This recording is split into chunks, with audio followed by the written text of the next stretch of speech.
Welcome to Transitions, the podcast dedicated to helping service members, veterans, and their families navigate life beyond the uniform. I'm your host, Jason Valentine, and on this show, we bring you real stories from those who have made the transition, sharing challenges, lessons learned, and the strategies that help them build new missions after military service. Whether you're preparing to separate, recently got out, or have been out for years and still trying to figure it out, this podcast is for you. Before we get started, a quick reminder, the views shared on this podcast are personal experience, and we ask that all guests avoid sharing any classified or sensitive information. Now, let's get into it. All right, guys, welcome back to Transitions, where the uniform comes off and the real fight begins. Today, we have a very special guest, a friend of mine.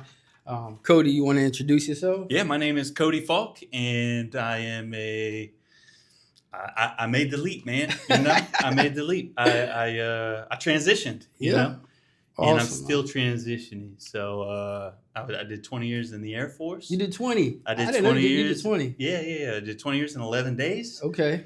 And let's just say by the time, I was ready to make that leap, I was ready to make that leap. Yeah. And I got a whole bunch to say about it in order to kind of help anybody listening to this. Yes, sir. Any of our transitioning service members, I got a whole bunch to share about that leap, how it came, how I saw it, as it was happening. And then, in the rearview mirror a little bit, too, because you got to kind of keep your hand on the back on where you came from in order to know where you're going. So exactly. I definitely agree with that, man. I definitely agree with that. So we got a bunch of questions we'll run through and we'll just, we'll chat and you just, cool. We'll just go from there. So cool. Our first question here, what's something nobody tells you about when it comes to getting out of, you Air Force, right? Air Force. Air Force. Okay. So what's something that nobody tells you about when it comes to getting out of the military? That you're going to be okay. You're going to be fine. You don't hear that too often. You're going to be just fine. Did you hear that when you got out, or did you hear that while you were still in? Well, if I'm honest, I'm able to say that so confidently now because I went through it myself. Right. And so that was one of those where I had to write that line for myself, even though there were other people telling me to include folks here in the Hampton Roads Veterans Employment Center. They were everything's going to be fine. Everything's going to be fine. I wasn't. You got to go through it. Right. You got to jump. You got to see what happens. There's almost no option, right? There's no option. And I hate to use that. I hate that kind of analogy, like jump or make the leap or whatever. But it's just lingo wise. That's everybody knows what you're talking about. Yeah, I mean, but that's reality though. Yeah. And the reality is, you sign up for the military, and there's going to be a day that you're getting out.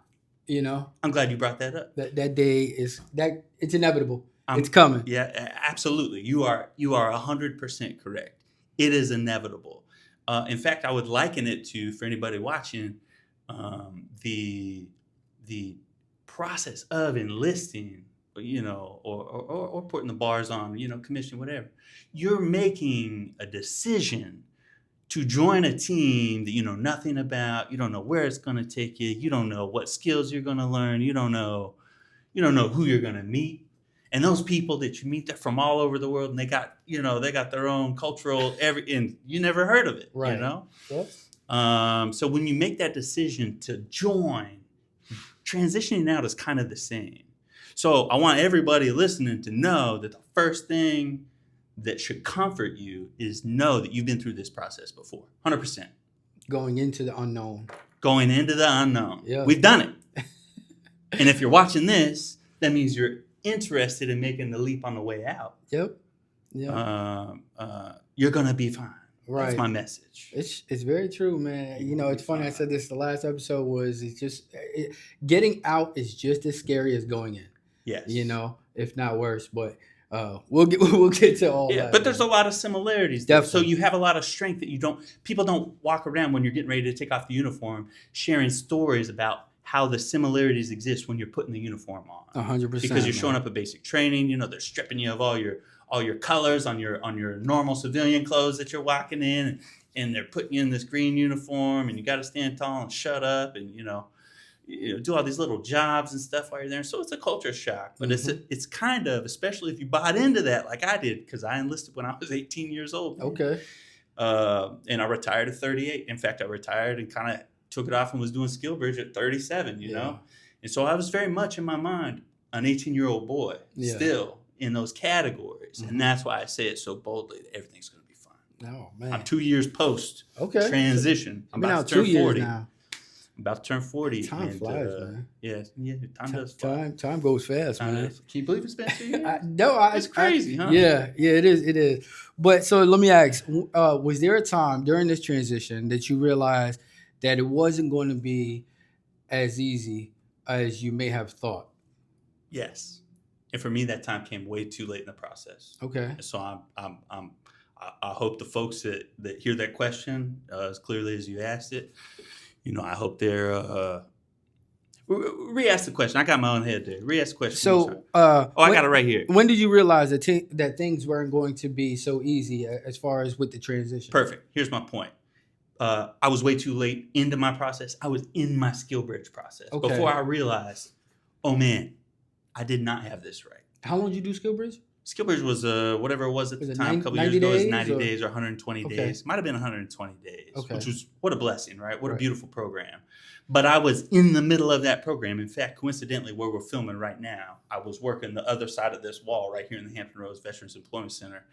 And it was while I was here and I was interacting with people. I realized I was not in over my head, but I realized I was 37 years old and knew nothing about what I was about to embark on.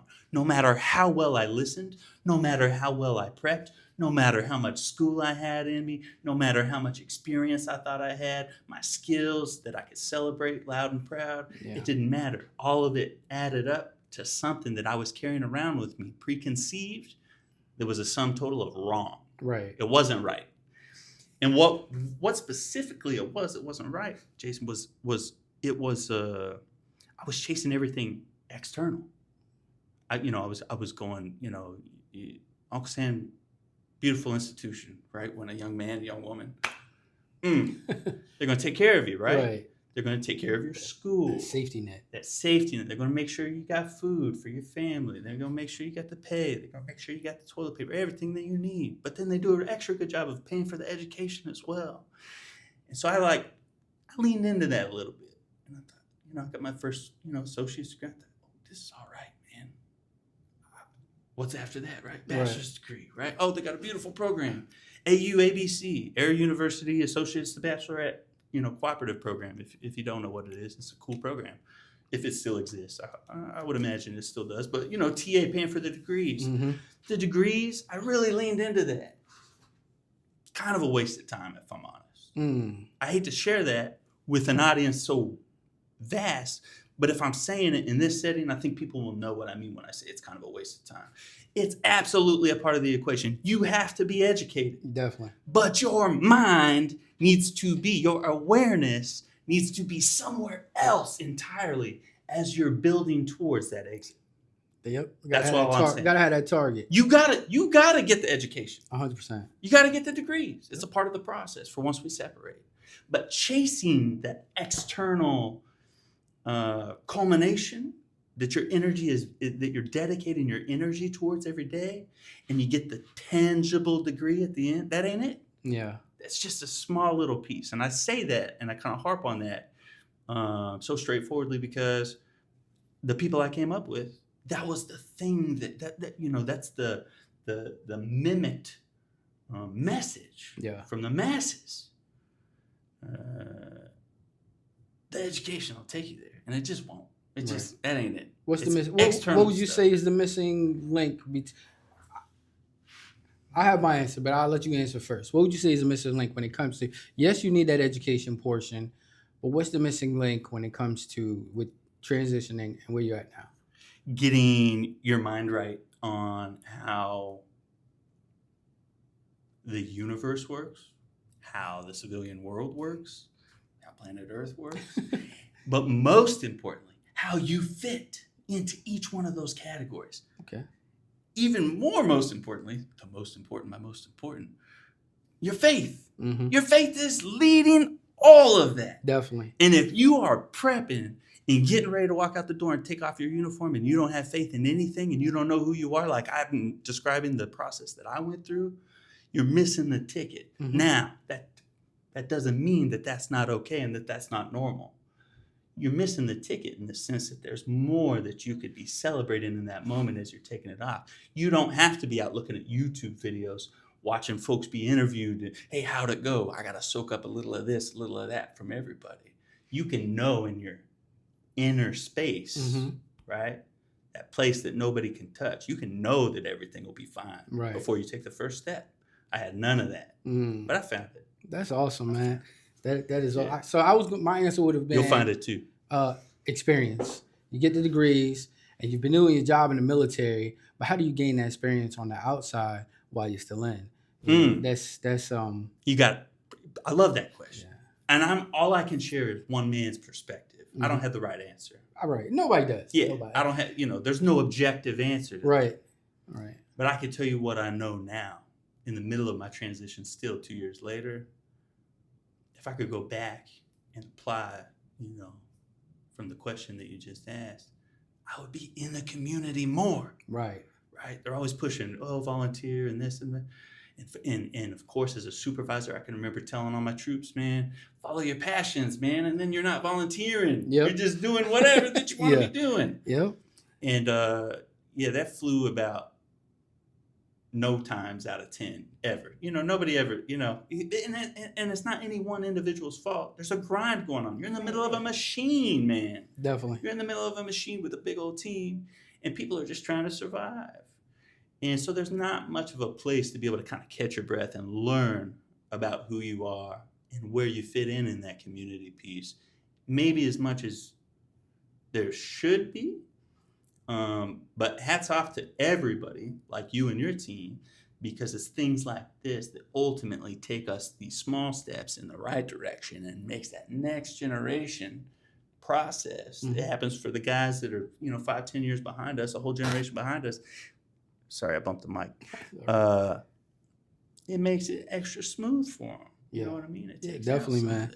Definitely. Did you feel like when that uniform came off, did you lose anything? Did you feel like you lost a part of yourself or who you thought you may have been?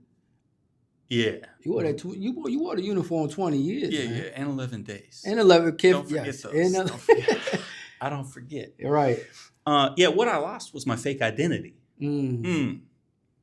Sorry, everybody. Yeah. I'm going to say what needs to be said. It's a reality. It's a reality. It's a reality. The identity that you have when those, what is it, a zipper now or buttons? I don't know, man. When you put on that uniform, sorry.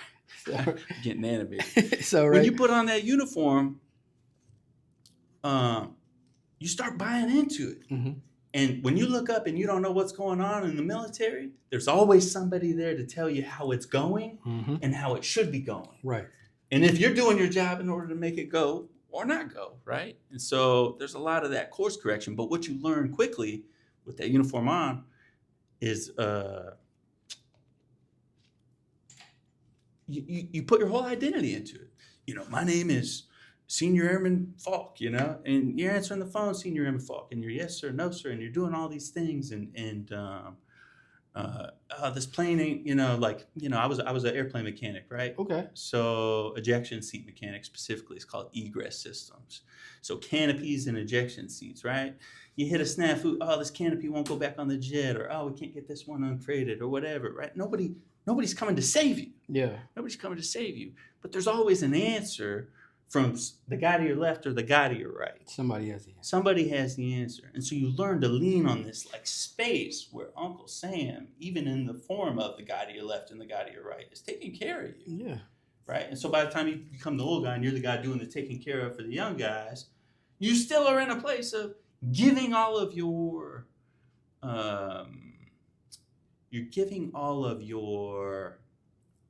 identity. Mm-hmm. That's the right word. You're giving all of your identity to Uncle Sam. Mm-hmm. And when you get out, you don't want to be that guy that's in the sauna at the YMCA and somebody says, hey, what do you do? Or, what? That's where I spend a lot of my time. And I went through this. That's why I'm drawing on it live. Right. It's like people say, who are you? Now, what do you do? Yeah. Who are you? Oh, I'm Cody Falk. As Master Sergeant Cody Falk, I retired 20 years, 11 days, right? I went through that. I said that to a few guys. That's just small talk. That ain't nothing. That doesn't inspire anybody. It doesn't mean anything, and nobody gives a crap. On the civilian side, you're 100% right. Nobody gives a crap. And a nicer way to say it is, nobody is coming to save you. And that's why that identity piece is so critical, because you need to learn as a part of this process. The only person who can save you is you. Ooh, that's deep. You save yourself. That's how it goes. You mean, need complete and total responsibility in this whole process, even if late. I'm gonna clip that, man. That was deep, man. All right. That's because it's reality. It's real. It's the 100% truth, man. It's real. It's 100%. So real quick, give us 5 minutes, whatever. What's your military story? So you joined at 18. Joined at 18. I enlisted out of California. They put me here at Langley. Got married too young. Everybody was telling me not to get married. So they were right. There's always this like beautiful thing about the military. There's always this echo coming from the people around you in your shop and at your work center and stuff, your supervisors, whole chain. There's always this message that's pretty good at guiding you along these things that you show the world at your hand. I'm getting married. I'm 18. I have no money. I'm $10,000 in debt. People are like, don't. That's the whole consensus. Listen. Anyways, I did that. Got it wrong. Divorced by 19. Was having a good time working on the airplanes. Was having a good time learning about myself in the areas that I found myself to be weak in. So it was almost like my whole journey was this 20-year kind of combined set of activities that saw me working on myself, or so I thought. Right. But it was never in the right manner, because I had never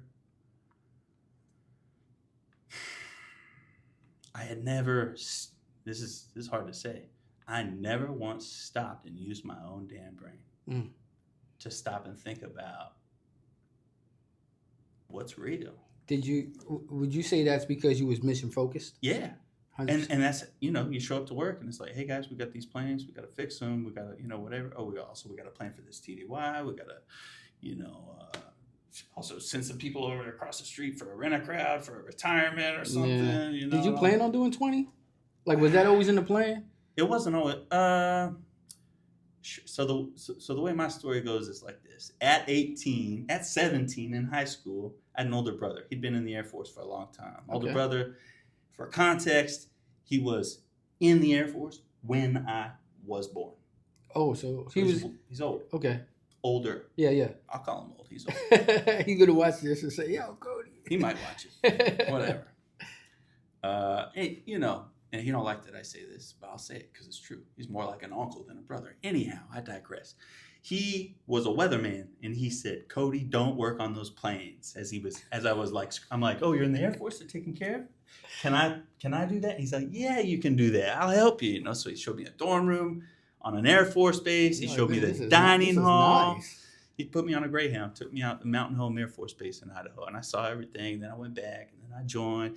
But I'll never forget, he told me, and I can take you right to the spot where it happened. It's a field now. They bulldozed this whole house and street on Mountain Home Air Force Base, man. He said, and it's vividly burned in my head, he said, "Cody, don't be a mechanic. You're going to cuss, smoke, and drink, and be divorced." Let me tell you, he's right. This isn't an onboarding video or podcast, though, is it? So I say all that to say, I say all that to paint the picture of how clueless I really was as an 18-year-old. I mean, yeah, 17, 18. But then that also sets the tone for who I was as I'm talking about this transitional piece too. Yeah. I'm saying to everybody, if you can't read between the lines, I'm like a box of Cracker Jacks. I ain't got a lot in it. I missed the scale. But it's about what you do about it. It's about that. Definitely that self-mastery piece. And so it's not negative self-talk either. It's where I came from. And it was what I had to go through and experience on my own. So my brother was right. I hate to say that. Yeah. But there were so many people along the way that were telling me correct information, but I wasn't listening. Yeah, it's hard to be receive human. it. Yeah. It's to be human. Yeah. Did you say he had influence? Would you say he had influence on you joining the Air Force? And did you talk to any other recruiters prior to joining the Air Force?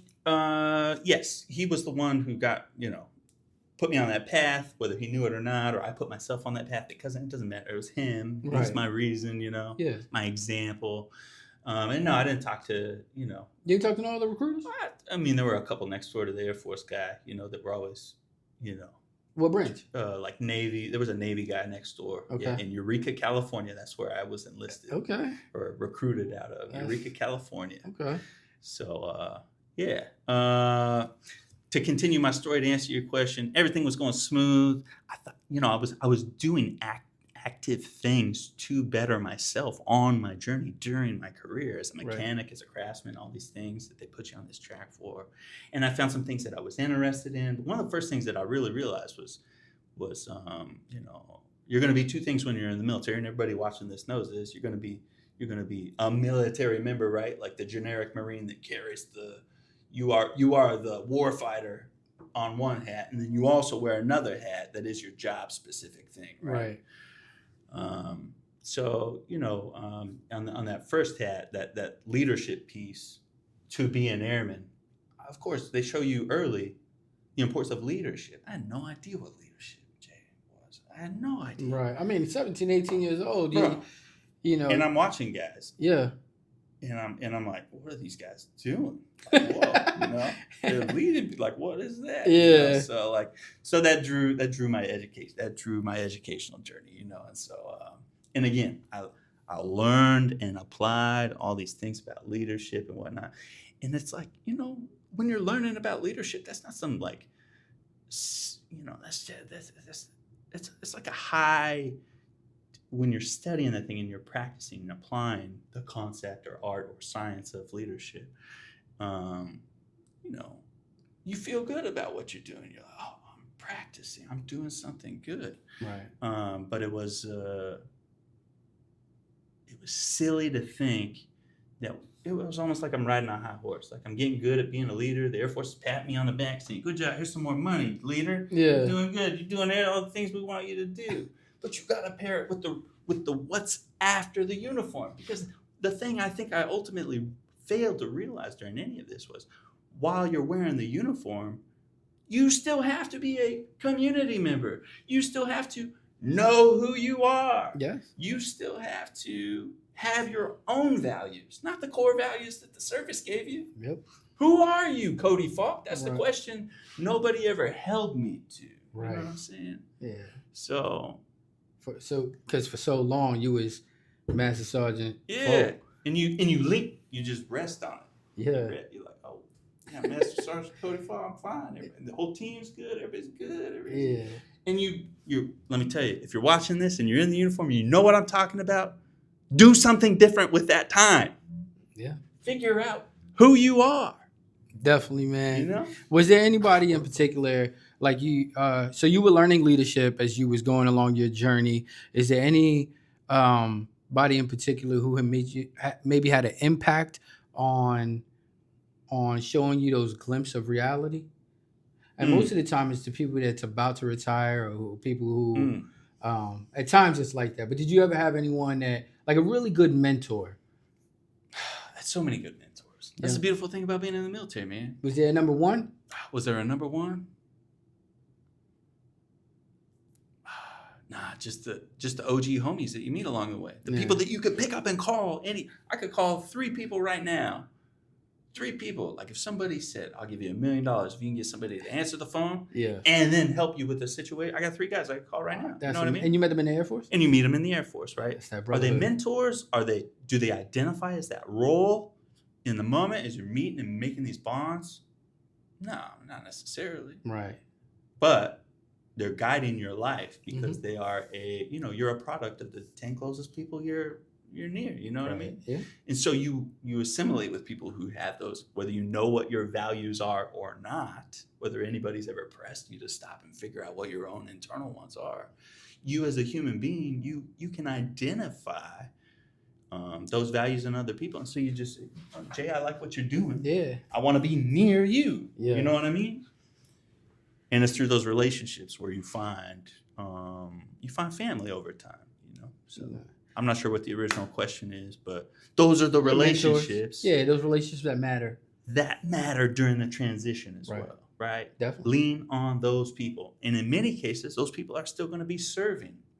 Make sure you're paying it back, right? Mm-hmm. That information, they're helping you come up in a certain capacity. You need to help them come up in a certain capacity as a man, as a woman, as a somebody person who can be a part of that community that I'm talking about, that we all have to live in. We all have to live in a community. I'm not talking about this one. I'm talking about wherever you're at in the world and you're serving, you're taking off your uniform, that's your community. And maybe you're moving back to Ohio. Great, that's your community. Yep. If that's the case, you better be talking to people in Ohio. Figure out for the whole of your time. If those are your people, if that's your community, if that's where you're going, be connected to it. Definitely. But don't get your master resume all done and then find a job in Ohio and then tweak it out, and now you got your 2-pager and send it to your homie in Ohio that you haven't talked to for 10 years since you know what I mean? Yeah. Don't do that, because that's not networking. Right. That's not real. That's not genuine. You have to be real, you have to be genuine, and you have to follow your passions and your excitement. Definitely. That's it. Definitely. So you did 20 years and 11 days. Did you have that option to extend, or was it that your time is up? No. Yeah, I never did finish my story, right? So I'll sum it up like this, and I have it written down here in my notes. You can see it right here, Jay. Military story in a few minutes. 15 years, smiley face. 5 years, frowny face. That's it. Why's the frown? Year 15, because I was such a confused. And when you believe that everything that you can affect for your transition is external you, and that it doesn't start with you, you're looking in the wrong place. That's deep. And when you give everything to the fake stuff, and I'm not saying the military's fake. The military's beautiful, beautiful. They pay my retirement check right now. I love them. I love them. Yeah. Please keep paying it. When you give yourself to that temporary team so totally for a length of time, you're missing it, man. And what you're missing is you're compounding your beliefs in these structures and systems that aren't the highest level truth.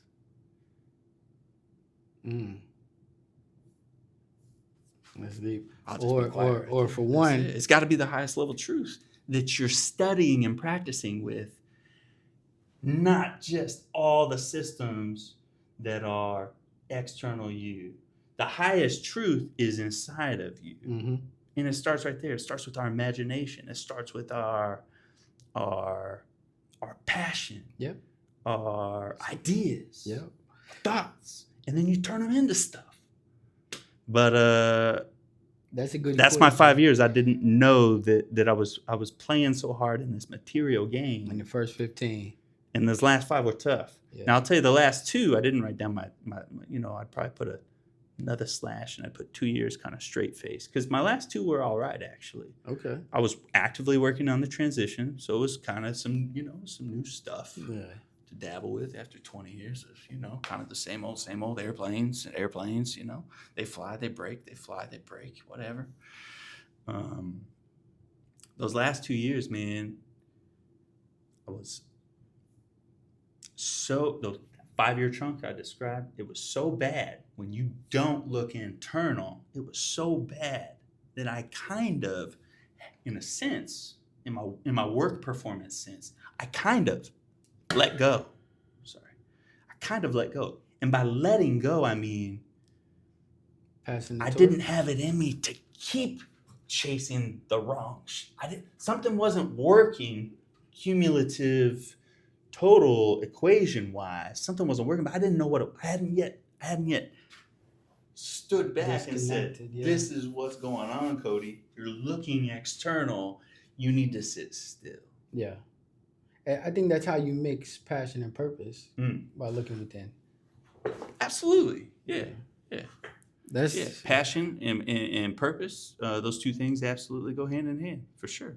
So let me ask, first day out the military, and even to include SkillBridge, first day out, what was those feelings like?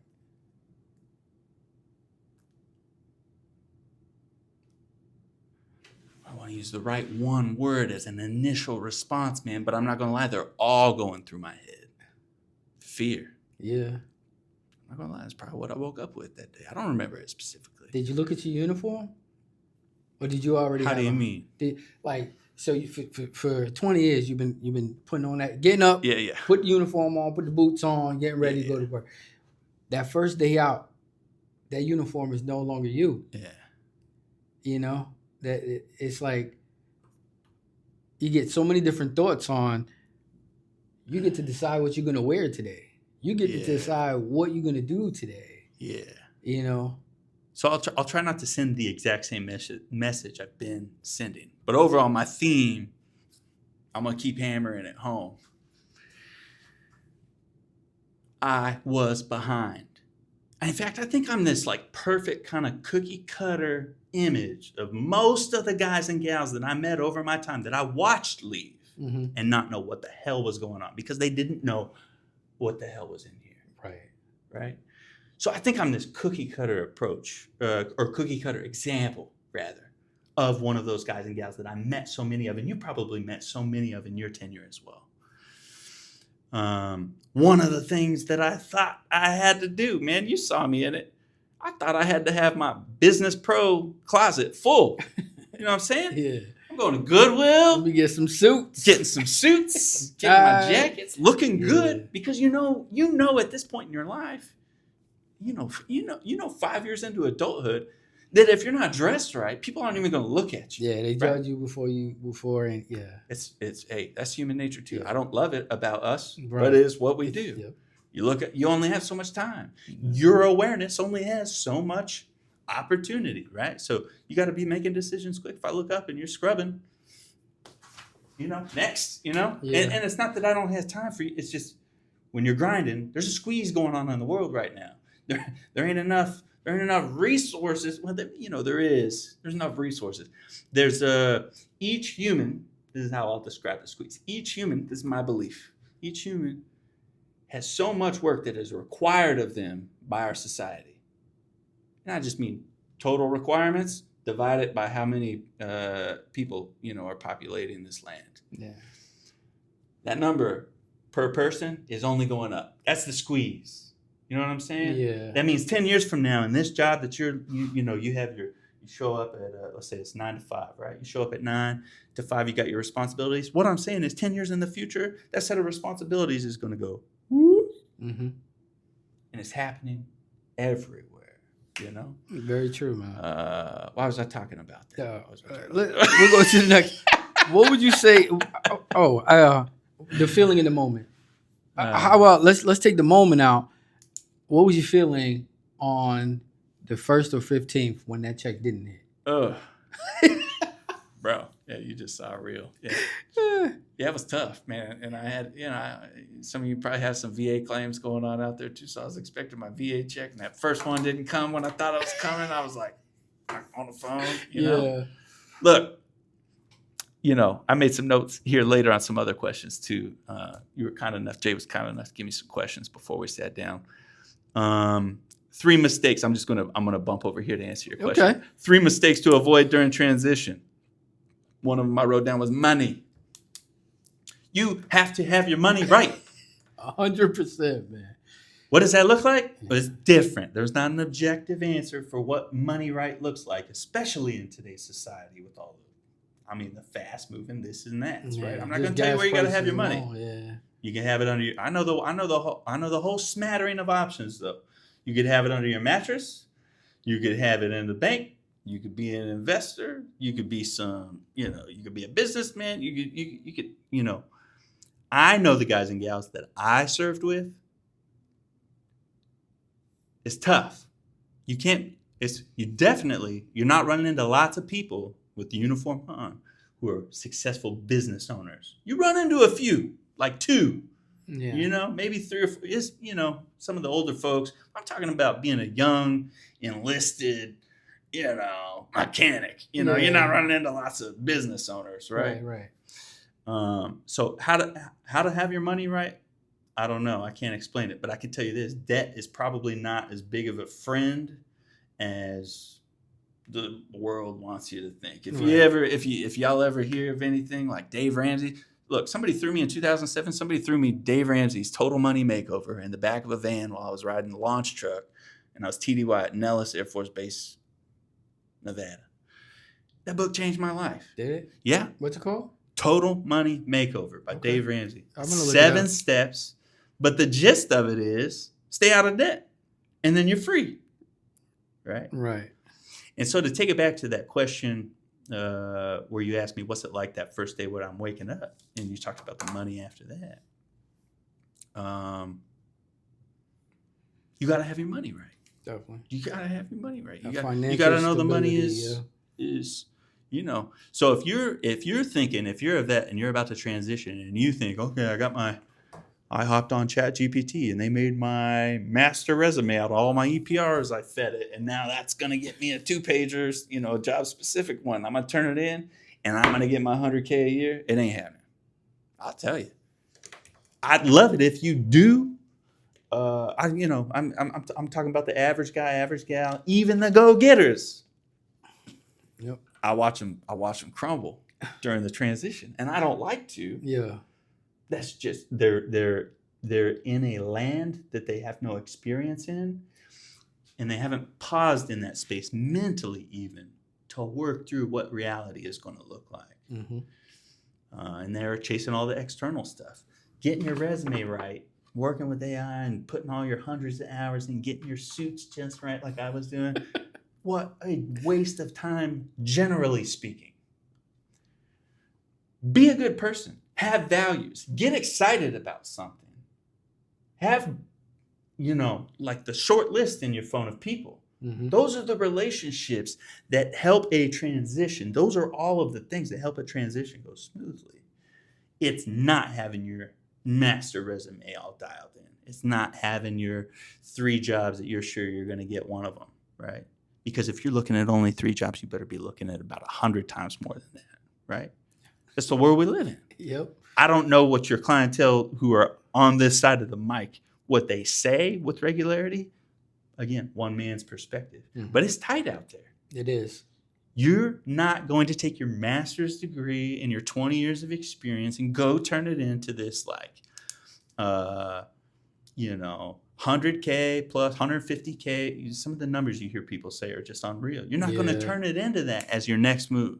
If you are, you're a special person. If you are, you're not watching this. Yeah. Because you figured out that the responsibility piece is inside of you, and then ain't nobody coming to save you. Nobody. Yep. So did you have that misconception? I know I had it, and I'm being truthful. Yeah. Getting out. I had the misconception. I joined the military. When I get out, everyone's going to want me. Did that ever fall into your mentality? No. Yeah. Oh, yeah. It fell into my mentality. Everyone doesn't want you, though. That's the fact. Nobody wants you. You have to make people want you. Ooh. And you don't do it with your resume. Yeah. You don't do it with that. People look at this. Let me tell you, man. Look, man, I don't know if I ever showed you my resume. Did I ever? I think I've seen it before. Look, it's good. Yeah. It's good. But ain't it? Yeah, this. What matters more than that resume to anybody reading it is who you are. Mm-hmm. What did that interaction look like when you last met the person? Yep. Were you smiling? Were you calm? How's your nervous system? Yep. Hmm? And How's that's your nervous system? You running around Yeah. tweaking and pinging and whatever. They ain't even looking at it, bro. But if you walk in a little nervous, like, Yeah. you're not memorable. Right. If you know who you are and you can come in and carry some passion like that, you know what I'm saying? Then, hey, I remember him. He had good energy. He knew who he was. He knows what he wants. He's got skills. He's got experience. He's got the education. He's got the personality. Yeah. Well, let's bring him in for a second round. But that's all you get. Yeah. That's the reality, man. That's I swore up and down. I said, man, I joined the military. I ain't even worried about the resume, man. They're going to see I was in the Navy. They're going to be like, man, we want that guy. Fake. Yes. Fake news. Fake news. Very fake news, man. Very, very. Really bad idea. So what is there anything in particular that may have caught you off guard Everyone knows they're getting out. The date is there. For most, unless you're getting med board or there's something that happens in between, but everyone knows they're getting out.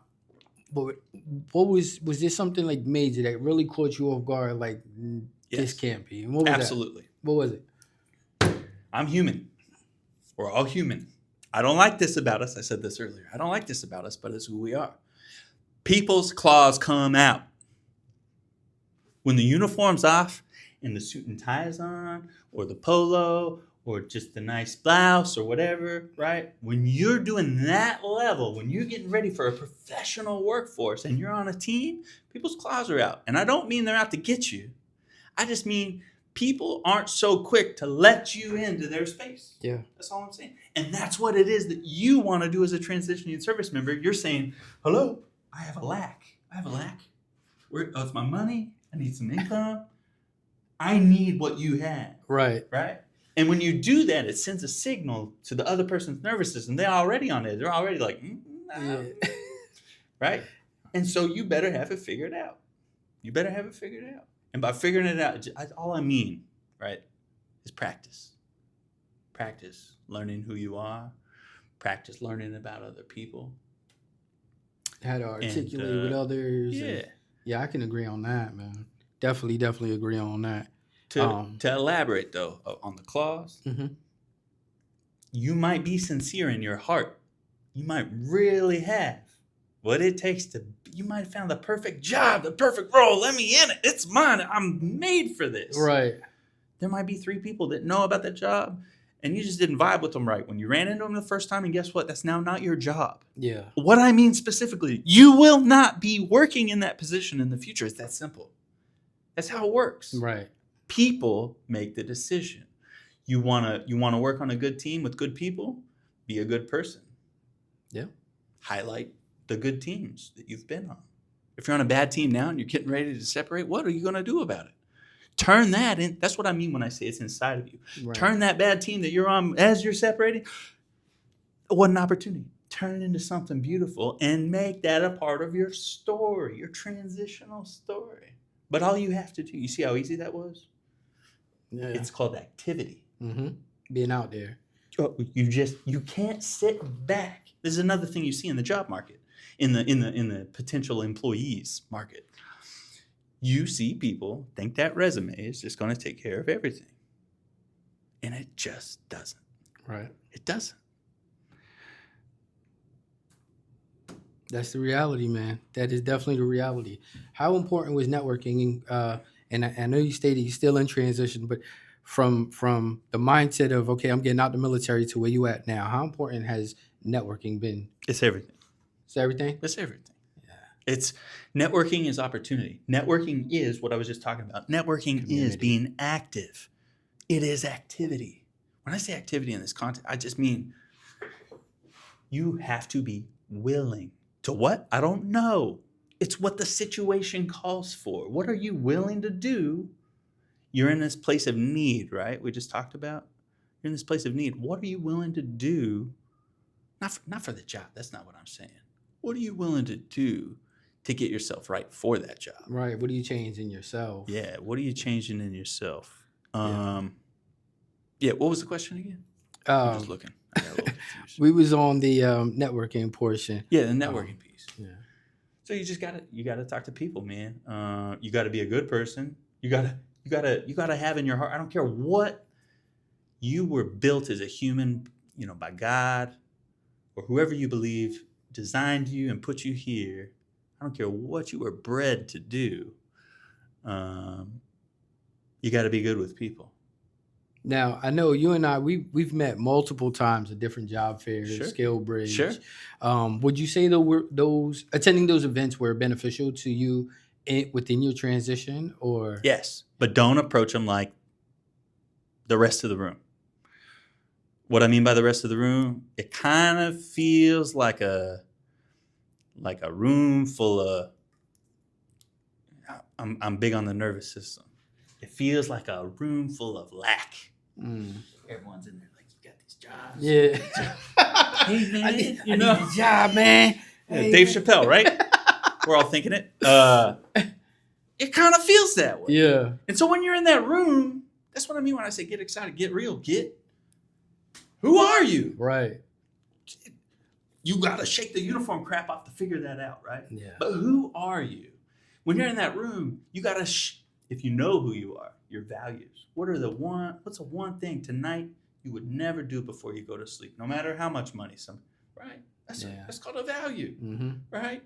Figure out all of those and take those into that room, the job fair setting, and just be real with people. Yeah. I'm not saying you got to run up and tell everybody your list of values, man.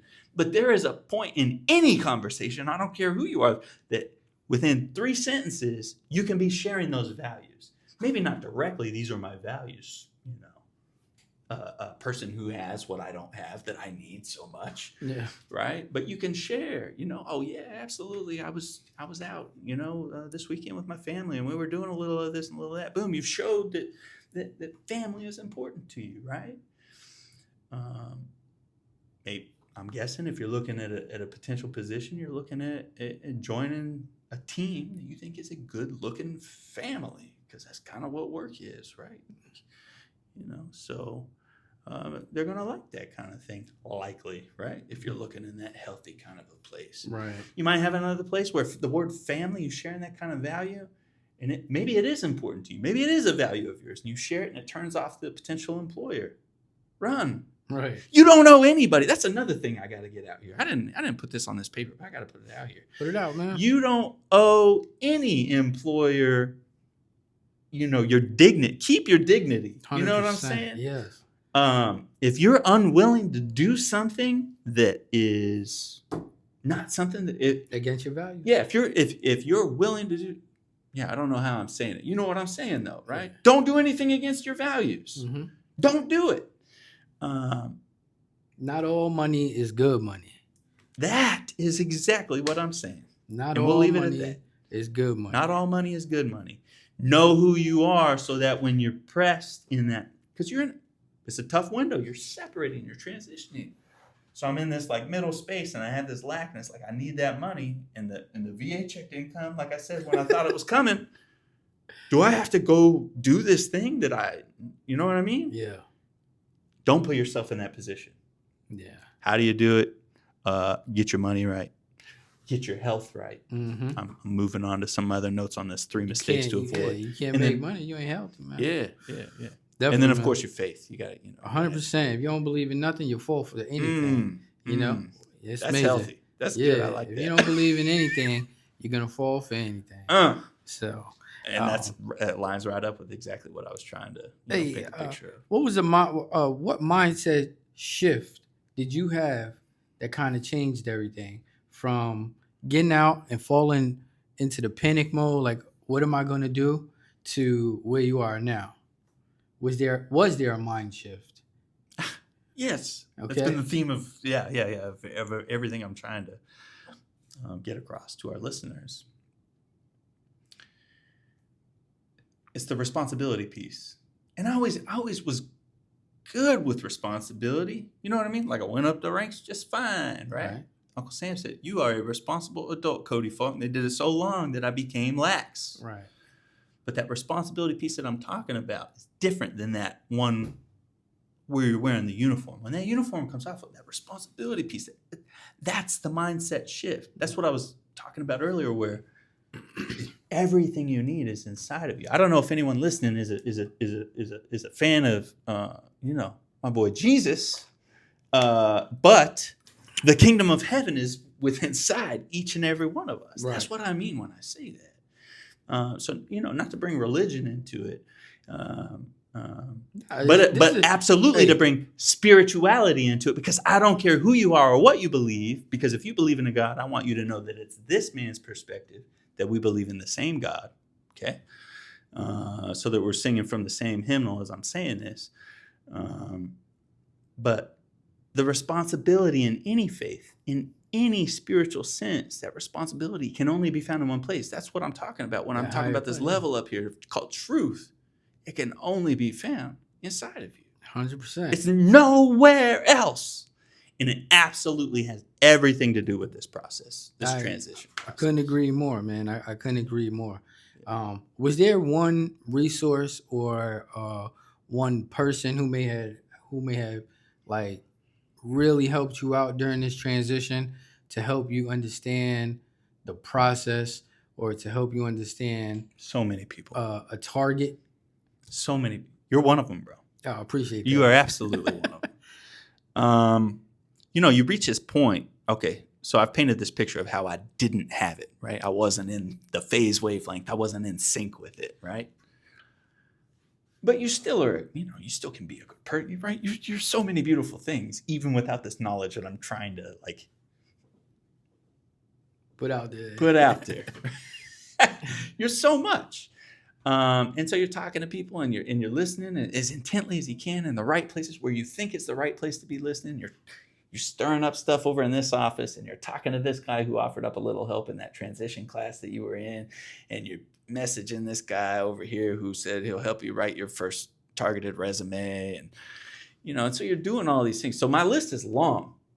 You're on the list. Oh yes. But I can't say it was any. I can't say so many. I've already given credit to God, right? Yeah. Okay. That's it. That's the answer.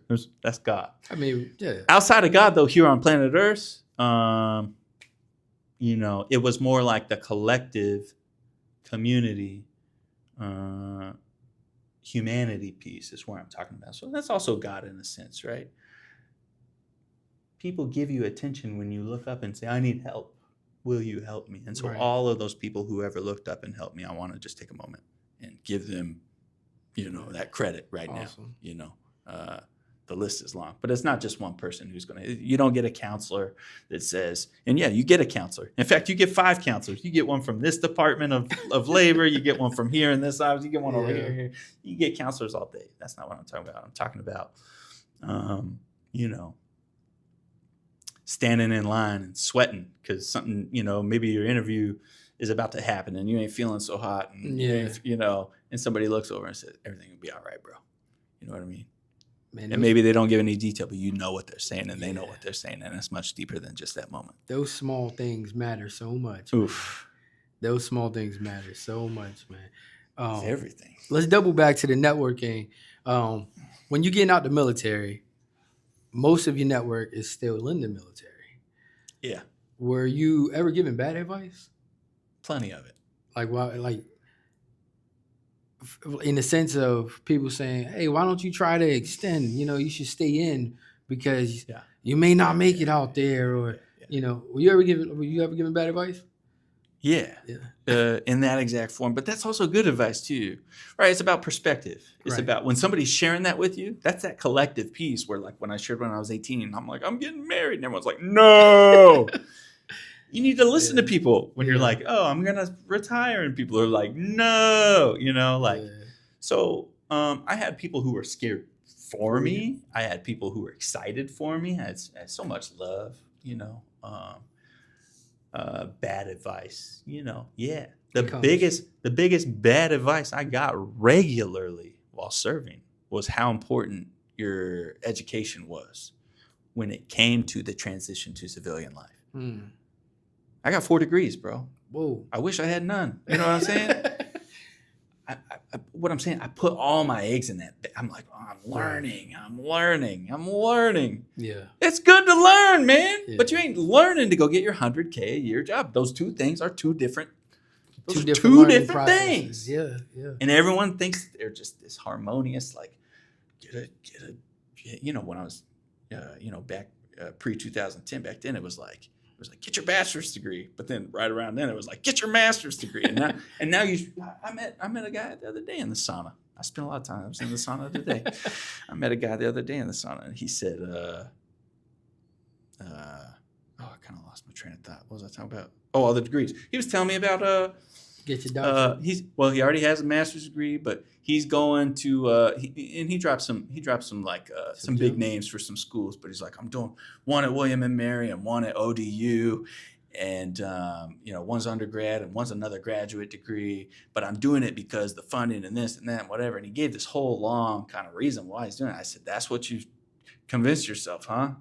Or convinced yourself of, right? Right. You know, like you got this big old convoluted mess on why you're going to school. You know, And he already had his master's?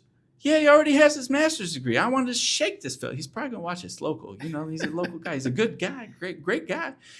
But you know, his place where he is and the place where I am now that you are asking me my expertise about from this specific perspective, you know, I think he's got it wrong. Mm. And I told him, I'm like, you know, that was my answer.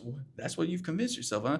You don't need more degrees, bro. What are you doing? You know, we talk all the time. You tell me that you don't even like what you're doing. You know what I mean? I won't say where he works. It's a prominent local employer. Okay. You know, and I'm like, you don't even like it. What are you getting another degree for? Right. You know what I mean? You think they're magically just gonna put you up here? So he's not chasing his passion, obviously, right? No, he is unhappy at work. He doesn't like what he does. It's the same job that he did in the military that he already got out from. He's made the transition. I didn't even share that. Yeah, this is a military guy. This is a vet. So he's doubling back. He's doubling back. He's doing what he knows. He's looking external himself only. Right. He won't sit still and he won't look inward. He doesn't know who he is fully yet. I see what you're saying, man. But when I pressed him just a little bit, he turned the whole thing and started pouring it on me in a defensive manner.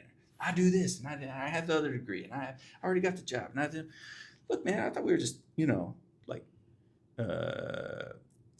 we're just. I'm not attacking you. Yeah, we just. You know what I mean? I love you, bro. You're my son, homie. However, you know, there's. Oh, sorry, I'm pushing your chair. There's other perspectives that you should absolutely be entertaining. Yeah. One's simple, and they can be heard all over the world. Like, college ain't what it used to be. It's not the impetus. Doesn't have the importance. Right. It doesn't get the share of the total ratio that you should be putting. I used to think about it like this. In fact, I used to tell some of my troops this. I'd say it's a third personality, it's a third work experience, and a third education. I don't think that number's right anymore. It ain't a third. Right. I don't know what y'all, you know, on your Jay works for the professional organization. You know what I mean? That helps our local populace, you know, find jobs. So I don't know what advice you're putting out there, but I'm sharing one man's perspective for sure. Right. No, and I definitely appreciate it. This is your truth, man. This is who you are, man. So tell me, along this transition process, from getting out the military to where you at now, how has it affected your relationships, maybe with your family and friends? Because I know a lot of people, when they get out of the military, they become somewhat of a lone wolf. Like, you know, because truth be told, you lose your pack. When you're in the military, you're part of a pack. You know, it's a frequency thing. But now you're in the world. Yeah, you're in a different place than these people over here. Mm-hmm. Look, I'm a fan of modern language like frequency and vibration and energy. Absolutely. And, you know, to those listening, you know, if you know about that stuff and you believe in it, then you know, right? But it's just one perspective. It's just one perspective. But those are the terms I like to use. So how did it affect your relationships around you at that time? Yeah, you vibrate when I used the term earlier, a place of lack. When you're in that place of lack, other people can sniff it, man. Mm-hmm. So that's my whole call to pause and know who you are, is so that you can relax. And when you relax, people can tell. And that's genuine and that's truth, right? And then a bond can happen. Then a new relationship that you want that might happen to have a paycheck attached to it can occur. Right? What was the question? How did it affect your relationship with the people around you? With the people around me or the people that I came from, right? The team that I left behind that you were talking about. No, I mean like your wife and your friends. And even friends that may have still been in the military. Now that you're out, you might not be chatting as much as you were because you see them every day at work. You know what I mean? How during the transition, how'd that affect them? How'd that affect, you know, your family, your wife? Did they see? Because regardless, you change. Mm-hmm. You're becoming a new you. It's like you're taking off these layers. Yes. You know. So how did they take the transition process? And I mean, I know you're still in transition, but that initial is the most potent. You know, redefining yourself. how they take that. There was a lot of tears, man. Yeah. There was a lot of those nights that nobody is ever proud about, where things maybe got too emotional. Yeah. Maybe you, as the transitioning service member, are now in a civilian space where you feel like you can't provide for your spouse or your children. And that's reality, man. And that's real. A lot of times service members tend to be the breadwinners of the house, managing and paying the bills. And sometimes you may have a stay-at-home wife or she might work part-time because she doesn't have to hustle and bustle for the bills because the service member has it covered. And now that check stopped. Now the bills are still coming. Yeah. And now you have to decipher a plan, put one together. Yeah. You know? Yeah, man. It all goes back to that prep work Yeah. in your mind, right? That if you know who you are, then those situations, they're not even situations. Those are just moments where you know how to act. It's hard to talk about because these are situations that are in the moment for that person who's going through it. It is the worst place, worst feeling on earth. Nobody could touch it. Nobody could, right? And so to kind of conversationally walk into one of those scenarios and like talk about it is tough because it's so specific to that person. Yes. Right. And so it's hard to even just kind of imagine a generic one. But it's real and it's heavy, and you absolutely I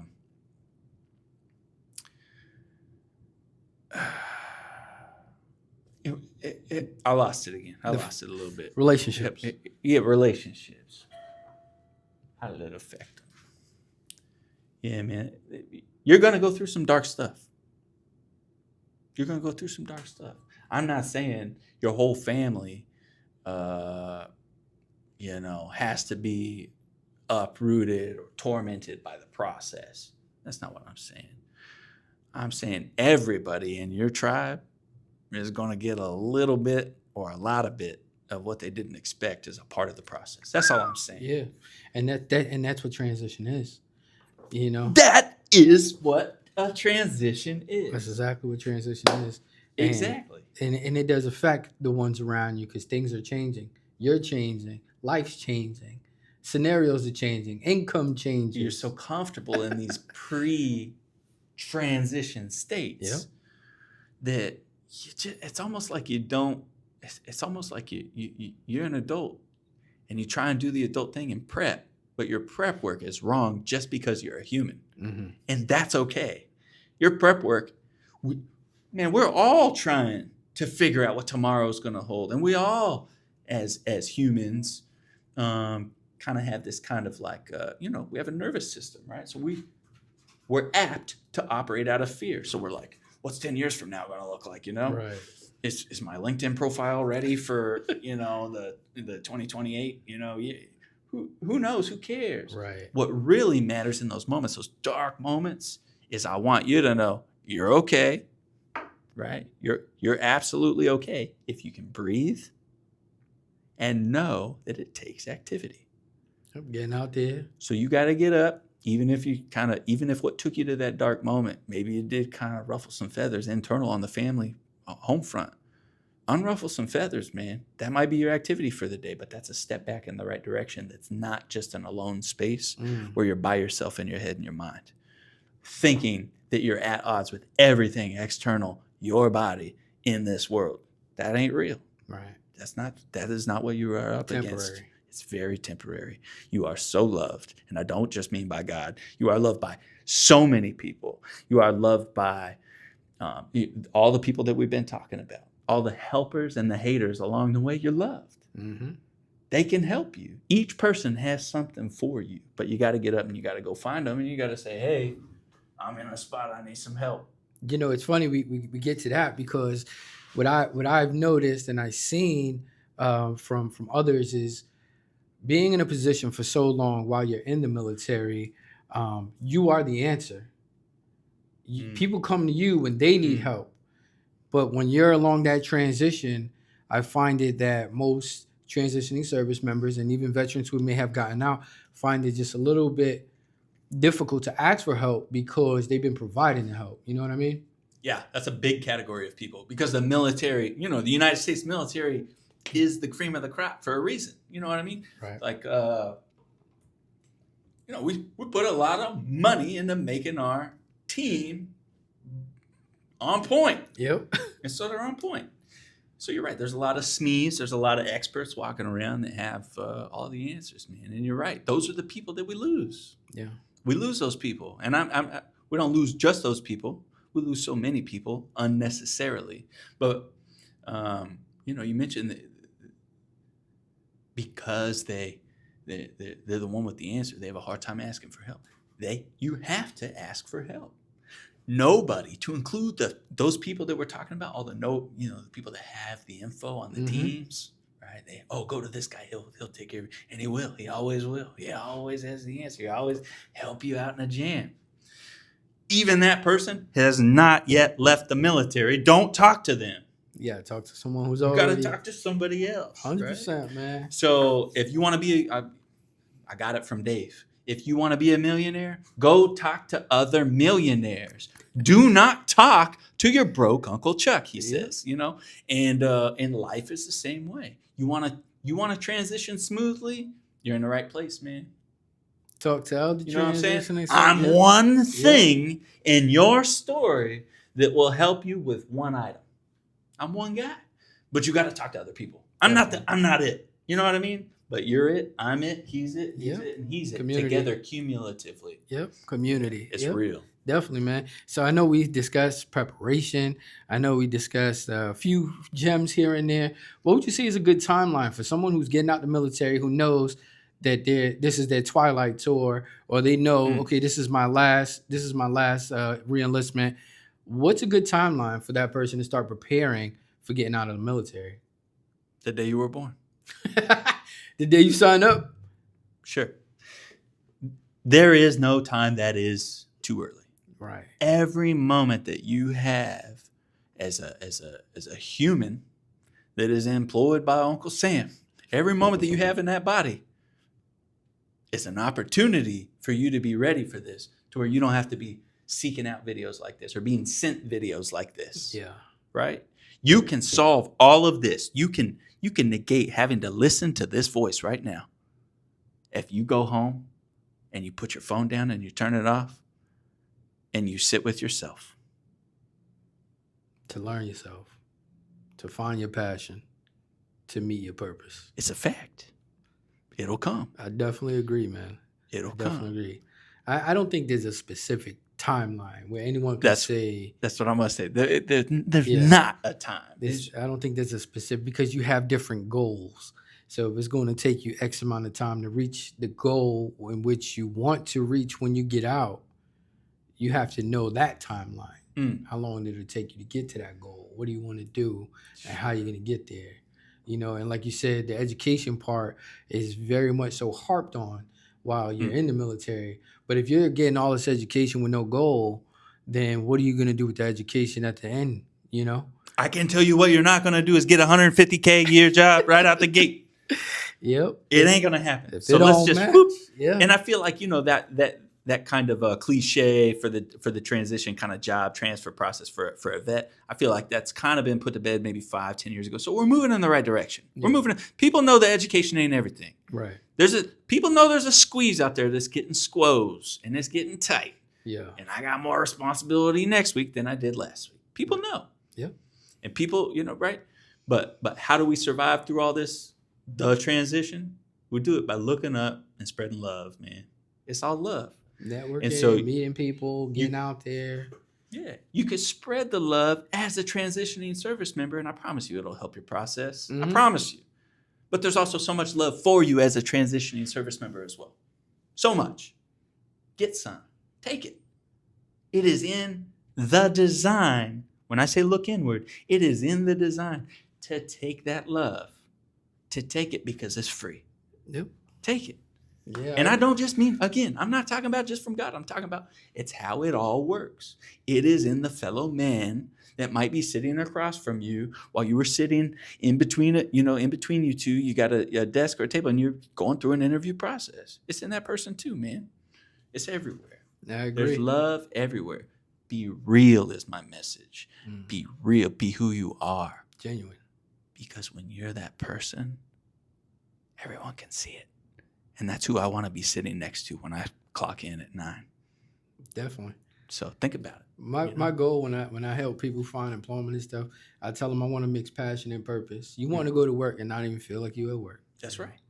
That's the goal. And man, and like you said, man, you can make $150,000, but are you going to be happy while you're making that money? So I meant to circle back on those folks because those folks do exist. The people who make that, I thought about them earlier when I was saying, you won't do it. You won't do it. People are thinking, oh, I know the guy did it. Chuck did it. So I'll stick with the name Chuck, while we're in this podcast interview scenario. So Chuck is the guy who worked on the airplanes, man.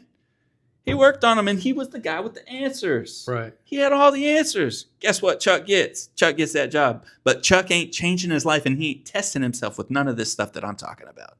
Chuck removed and installed seats and canopies in F-22s like I did.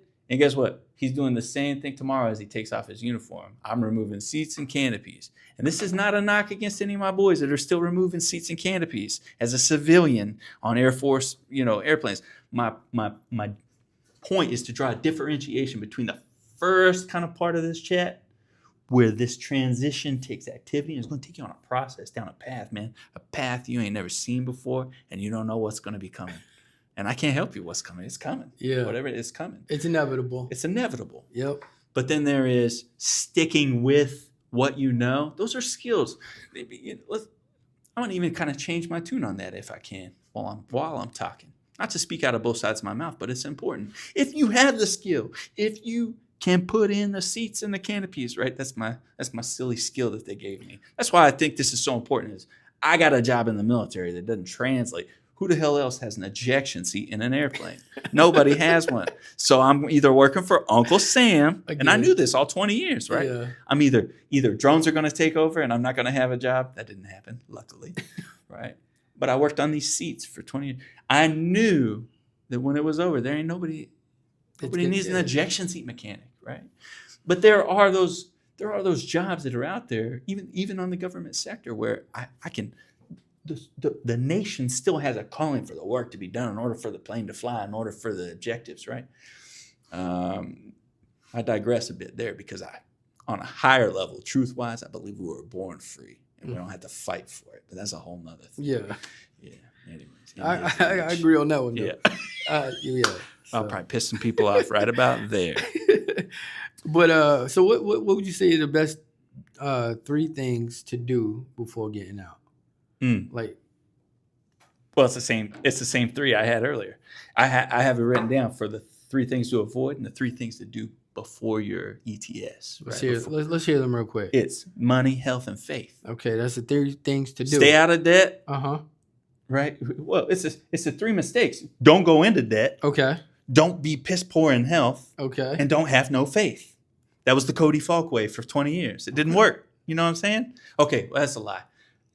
I got some of it figured out along the journey, right? Okay. But I definitely ended my journey with no faith. Right. Just for some context, I had none, which is why it's a part of my answer. And then the 3 things that you should do is get your money right, get your health right, go to the damn gym, right? Do some yoga, do some breathing, see where it takes you. Take care of you. Take care of you, playa. Yes, sir. Ain't nobody gonna take care of you but you. Nobody is coming to save you. Nobody. Reality. It's real. And here's the task, I guess, at hand for anybody watching this, is to realize that nobody's coming to save you, but that is a beautiful thing. You know what I'm saying? Mm-hmm. Nobody's coming to save you, but if you can wrap your head around that, if you can get your perspective right to where that sentence is a sentence of beauty as it hits yours, nobody's coming to save you, then you're right. You're ready. That's the telltale sign. It's like nobody's coming to save you, and you're like, cool, send it. Let's go. Let's make the leap. You're probably ready. If I tell you nobody's coming to save you, if somebody would have told 37-year-old me, Cody, nobody is coming to save you, and you better get right. And they had this intensity and emotion, and they meant it, and I could read such in their nervous system, I probably would have had a different transition. Yeah. But nobody caught me like that.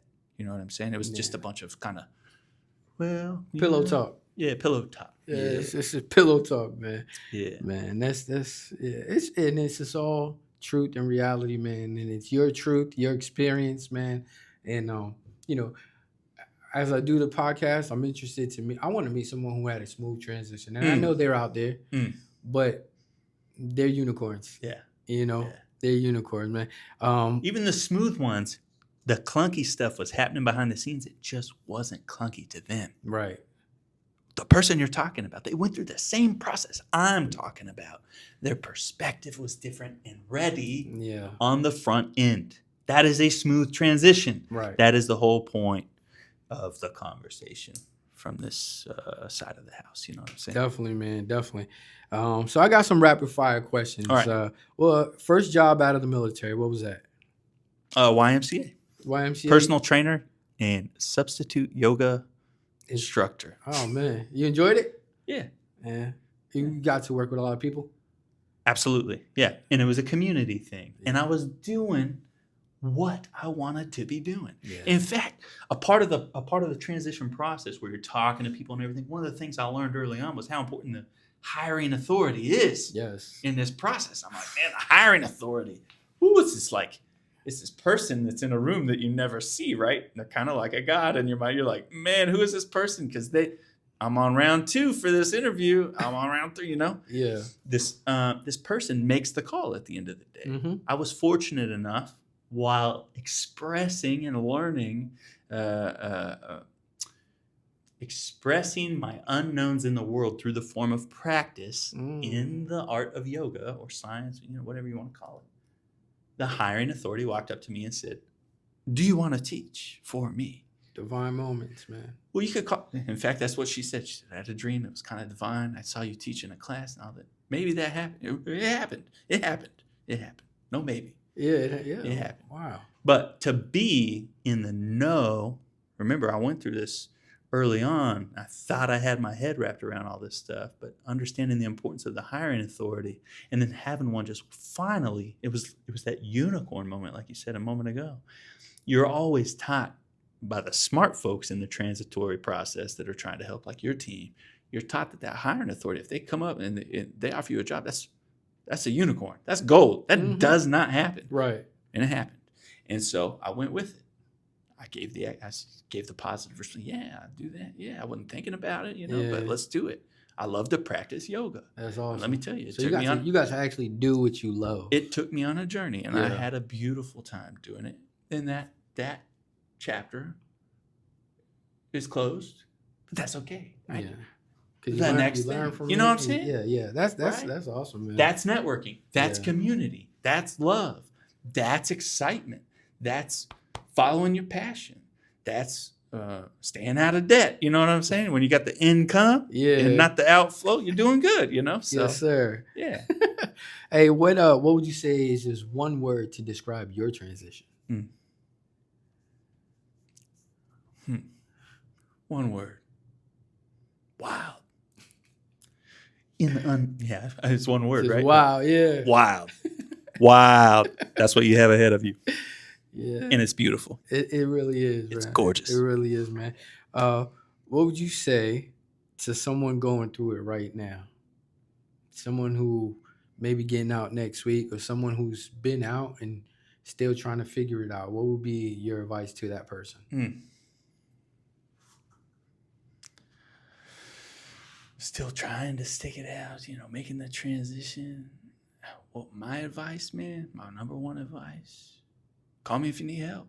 That's what I tell everybody. You know what I mean? And I mean this sincerely and specifically to that generic person, but also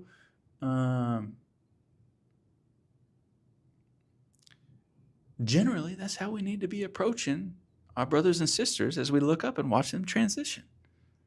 Be willing to help out and not just be the smoke pit lawyer telling somebody what you think is required in order to get that 100K a year job post uniform coming off.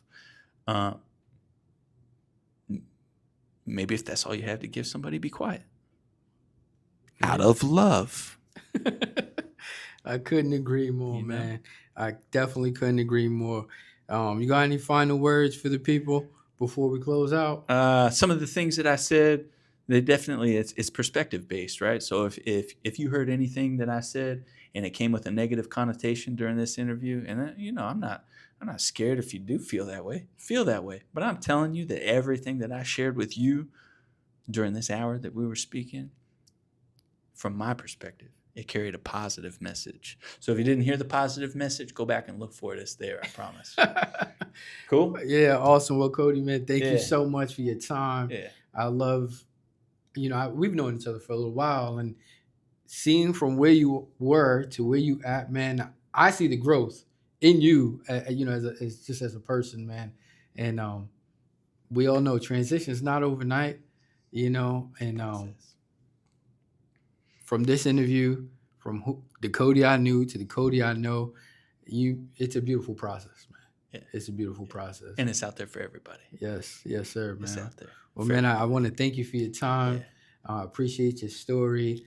And, man, I can't wait to go back and edit this and get this out there, man, because I know someone needs to hear it, man. Very good. But Love you, bro. I love you too, man. Thank you. Thank you very much, man.